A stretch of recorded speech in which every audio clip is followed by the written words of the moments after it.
Il y a 3 ans, j'aurais jamais pensé pouvoir faire ça. Tu vois les gens qui le font, mais tu dis: «Waouh, ils sont exceptionnels». Enfin, en fait, non, c'est des personnes normales, comme moi, comme n'importe qui. C'est juste qu'à un moment donné, on prend la décision de le faire. Le fait de me dire que finalement, c'est pas si compliqué que ça, parce que là, concrètement, c'est clé en main. Donc, moi, j'ai rien à gérer. Ça marche J'investis un 0 charge mentale. Ouais. Moi, c'est Clémentine. Il y a quelques années, j'étais responsable de secteur. Je travaillais dans l'industrie pharmaceutique. J'ai fait ça pendant 11 ans. Mais voilà, j'étais rendue à un moment donné où je m'ennuyais un peu dans ma vie, mais j'en étais pas consciente et je m'en suis rendu compte quand j'ai commencé à voyager. À ce moment-là, j'ai tout quitté pour faire ma vie en voyageant. Donc, j'ai changé de travail, j'ai vendu ma maison, enfin, j'ai vraiment tout quitté. Donc, c'est à ce moment-là où je me suis retrouvée avec un peu d'argent, pas trop savoir quoi en faire. Je me retrouvais avec ça et c'était pour moi hors de question de le laisser dormir sur un livret. Et donc, j'ai commencé à m'intéresser à plusieurs options. Et c'est à ce moment-là aussi où je suis tombée sur toi, à ce moment-là où j'ai participé à ton webinaire. Quand j'étais venue à Bali avant, je m'étais déjà posé la question, tiens, j'aimerais bien avoir un pied-à-terre ici ou quoi. Mais en fait, comme je viens pas du milieu, pour moi, me paraissait flou, très compliqué. Puis en plus, je me méfiais parce qu'il y a beaucoup de scams ou des gens qui se font avoir. Je trouve que le webinaire était assez convaincant. Déjà, tu donnes des chiffres. On voit que c'est pas un projet fait à la va-vite ou juste, tiens, on va acheter un terrain, on va construire quelque chose. Tout est chiffré. J'ai eu confiance.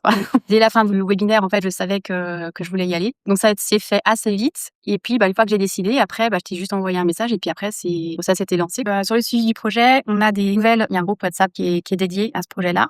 Et il y a également un suivi de projet sur Drive. Donc, on a les photos. On voit l'avancement régulièrement.